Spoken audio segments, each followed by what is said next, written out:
السلام عليكم أبوانكا قرفيها سوغانيد قراغا عريها سياسيغا تاريخيهنكا فيلسوفكا يوريها رقعداغا عباس محمود العقاد صاحب العبقريات waxau ku dhashay magaalada Aswan ee gobolka Saciid ee dalka Masar 28 Juun 1889 waxau ka dhashay qoys maamuus leh balse aan dhaqaale la xuso lahayn qoyskaasina waxau ku sheeganaa diinta iyo ku dheganaanteeda waxay awowyadii ka shaqayn jireen samaynta xariirta sidaas awgeed ayay ku hanteen qoyskoodu naanaysta al-Caqaad balse abiye waxau ahaa shaqaale heer hoose ah waxa uu xifdiyay quraanka dugsigiisii hoosena waxa uu ku qaatay kii amiiriya ee magaalada Aswan waxa uu aabihii oo isaga daba laaban jiray fadhiyada culimada Ashar hadiyo gooraale u raaci jiray goobahaas waxana uu jeclaaday akhriska inuu maasooyinka curiyana uu isku dayay naftiisana waxa uu qorsheeyay inuu aqoon u kaydiyo oo aqoonyahan noqdo isagoo haddana dugsigii hoose waxaan ahayn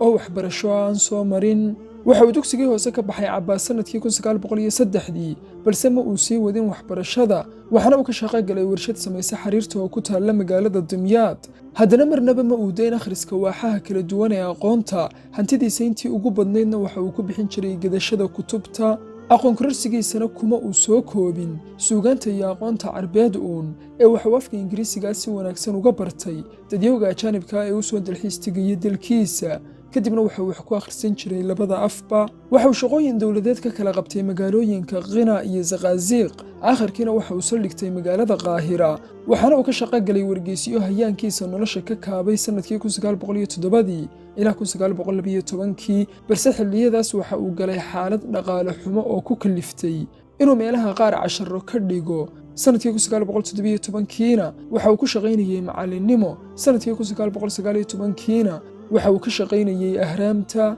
waxa uu qaatay mabaadi'da iyo afkaarta Sacad Zaqluul wuuna difaaci jiray qaabka uu la doodo ee uu la halgamo Ingiriiska ilaa sanadkii 1935 waxa uu ka tirsanaa xisbigii Wafdi waayahaas oo ay isku dhaceen hogaamiyihii xisbigaas ayuuna ka dhex baxay saaxadda siyaasadda gebi ahaanba balse aragtiyihiisii iyo afkaarihiisii uu ka lahaa siyaasaddu intaas kuma ayakaan ee wixii uu dhaliilka il sugto uu qayaxayay oo lama uu gabanayn sanadkii 1930 waxa uu 9 bilood oo xabsiya ku qaatay tuhmo ah inuu dhaliilay qasrigii boqortooyada Masar waayihii dagaalkii labaadna waxa uu aad u dhaliilay siyaasaddii Hitler ee Naaziga oo saameyn ku lahayd bahdaas maadaama uu ninkan ahaa suugaanyahan iyo wariye ereygiisu gaadhayo malaayiin dad ah waxana uu gaadhayba heer lagu daro dadka laga doonayo liiska cadaaladda ama liiska dilka ee Jarmalka markii dhanka Masar uu Naasigii bah kamida ciidamadiisa u soo diray si ay Cabbaas u soo qabtaanna waxa uu Cabbaas Maxamuud al-Caqaad uga baxsaday dhanka Suudaan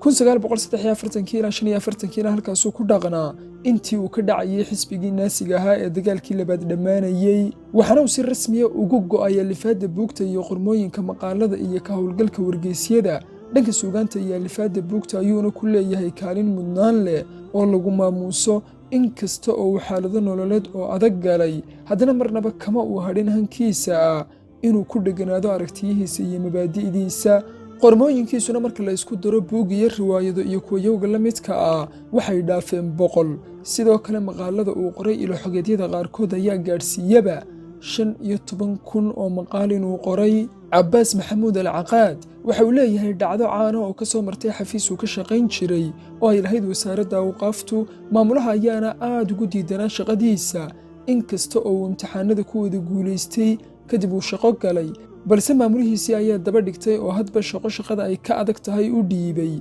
isaga oo waxa ugu weyn ee uu ku colaadinayaana ay ahayd hankiisa iyo higsigiisa uu ka leeyahay qoraalka iyo curinta suugaanta oo uu diidanaa maamulahaasi aakhirkiina waxa uu qoray sanadkii 1907 maqaal uu ciwaan uga dhigay shaqadu waa adoonsiga qarniga 21aad isla markii wargeyska lagu daabacay ee uu maamulihii akhristay ee damcay inuu shaqada ka eriyana isagii ayaaba warqadiisii istiqaalada kala hor yimi balse markaas waxay ahayd xilli dalka Masar inuu qofku isdiro oo qudha iska jaro iyo inuu shaqada iskaga tago istiqaaladiisa dhiiba ay isku mid ahaayeen waxana ay xogeedyadu xusayaan inuu ahaaba Cabbaas qofkii ugu horreeyey ee Masaari ah ee shaqadiisa istiqaalad ka dhiiba ee iskaga taga. Qoraaladiisa iyo alifaadihiisa waxa uu Cabbaas xoogga ku saaray dhanka difaacista islaamka ee ruuxiga ah, isaga oo la galay loolan adag afkaarta dibadda kaga imanaysa ee kullidiga ah. Difaac indhala'na ma uu ahayn, ee difaaca garaadka iyo garashaduba qaadan karayaan ayuu ahaa,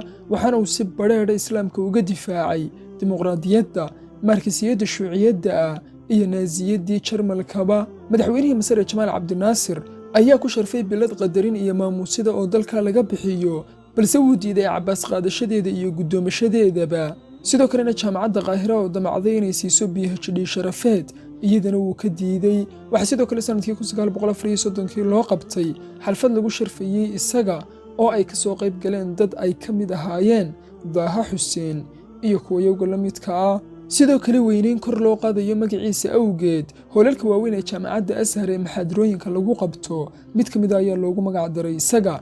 mid ka mid ah jidadka ugu waaweyn ee magaalada Qaahirana isaga ayaa loogu magac daray oo waxaa loo bixiyey Shaaric Cabbaas al-Caqaad.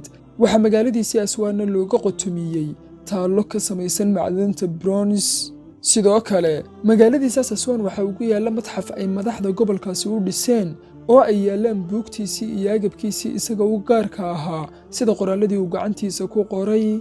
aakhirkii waxa uu xijaabtay Cabbaas Maxamuud al-Caqaad 26 Shawaal 1383 Hijriga oo ku aadan 12 Maaj 1964 isaga oo da'adii 75 ku jira.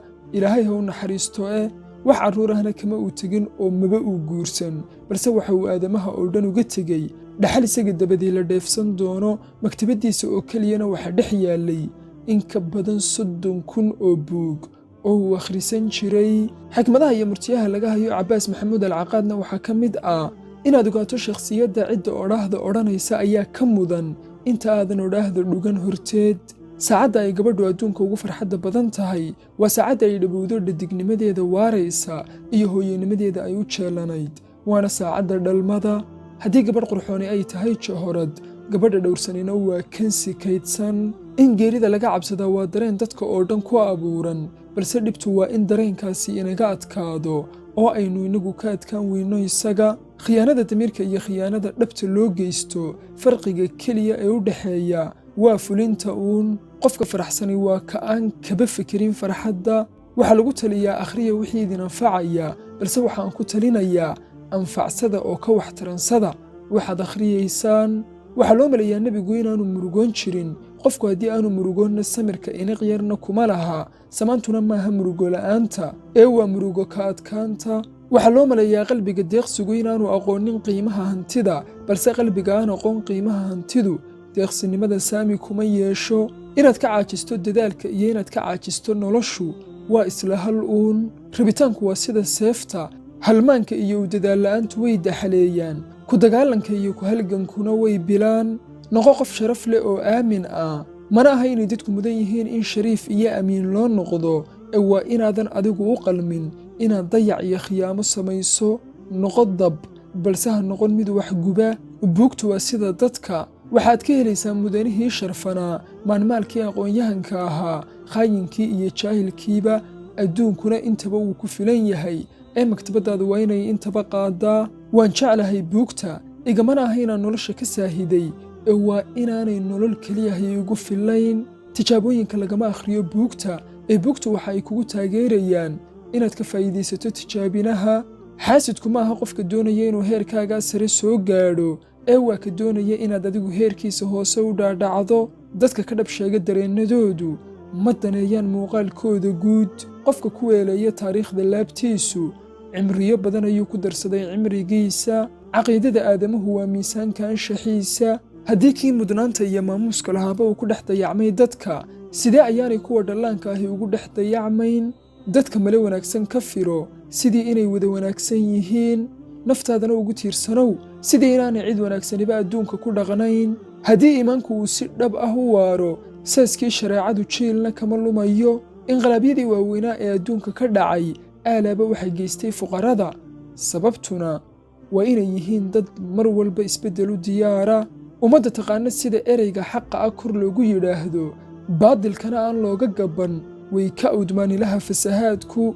in wax la mamnuuco marka la dhadhamiyo ee la dareemo kadib ayaa ka dhib badan in wax la mamnuuco iyada oo aan laba dhadhamin. muslimiintu kaalinta ay aadamaha ugu jiraan ayuunbay ugu jirayaan haddii ay joogteeyaan waajibaadkooda ah fikirka. waxa suuragalka ahi waxay u baahan yihiin sabab ka soo saarta suuragalnimada oo ficil u beddesha.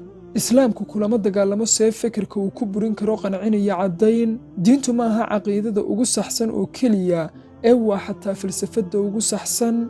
muhim iima aha intaan dad raalli geliyey ee waxa muhim ii ah nooca yihiin intaan dad qanciyey. qofka maamuuska lihi ma aha ka ay dadku wada waafaqsan yihiin ee waxa uu qof maamuus leh noqdaa qofku iyadoo mucaaradkiisu ay ka badan yihiin inta waafaqsan. inta aanu madsanka laga gelin dimuqraadiyadda siyaasadeed waa in horta la isku dayaa bal in lagu dhaqo dimuqraadiyadda bulsheed. cadaabta ugu xun ee naftu waa inay dareento nuqsaan. badhaadhaha ugu mudan ee naftuna waa inay dareento raalli ahaan. wax ma jeclaanno marka aynu dooranno, waxna ma dooranno marka aynu jeclaanno. waa lama huraan inuu jiro xaq aynu daraaddii dhibaatooyinka adkaysi ugu yeelannaa. waxaynu wax u akhrinaa si aynu uga fogaanno barta jahliga ee maaha si aynu u gaadhno barta aqoonta. saaxiibbadu waa waddamo yaryar. shaqaalinimadu waa addoonsiga qarniga 20aad. haddii kun indhoole ay yidhaahdaan qorrixi ma jirto, mid keliya oo waxarkaana uu yidhaahdo way jirtaa, wadar iyo waaxidkeebaa waalan, miyaanay burayn fikraddeedu. aalaba niyadda ku hay inaad ku seexato riyo kuna soo toosto higsi iyo hadaf.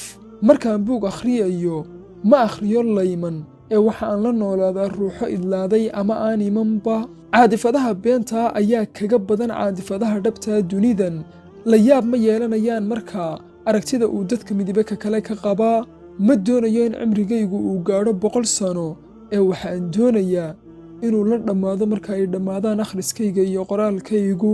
xogaha ugu mudan ee aqoon-yahankan waxaad ugu laaban kartaa buugga cudamaa bilaa madaaris bugaga 113 ilaa 115 iyo buugga cudamaa fii dufuulatihim bugaga 84 ilaa 79. wassalaamu calaykum.